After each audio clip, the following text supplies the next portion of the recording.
I walked into a job interview for a position I'd never applied to. The interviewer already knew my answers before I said them. Let me explain how this started. I got an email inviting me to interview for a marketing role at a company I'd never heard of. No application, no resume submitted, nothing. Just an email with a time, a date, and an address. I almost deleted it.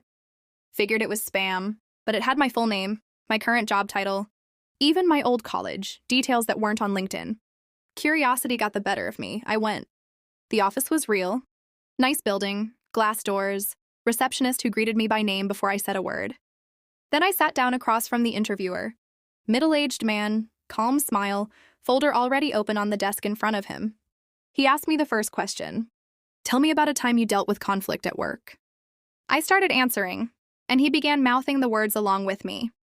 Not guessing, word for word, exactly what I was saying in real time. I stopped mid-sentence. My hands went cold. He just smiled and said, "You always tell it the same way." This is where it gets really unsettling, so if you want to know how this ends, make sure you're subscribed, because I post a new story like this every week. And you don't want to scroll past the next one. All right, let's keep going. I asked him what he meant. He calmly flipped the folder around and slid it toward me.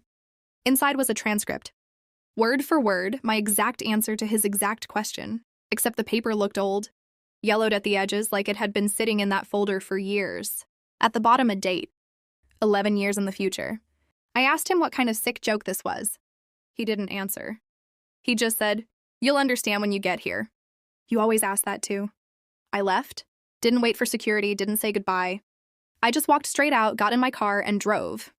I looked the company up when I got home. It didn't exist yet, no filings, no website, no trace of it anywhere. Except one thing, a domain registration, created that same day, for a company with that exact name, set to officially launch in 11 years. I haven't gone on a single job interview since. Would you have stayed and asked more questions? Or run like I did?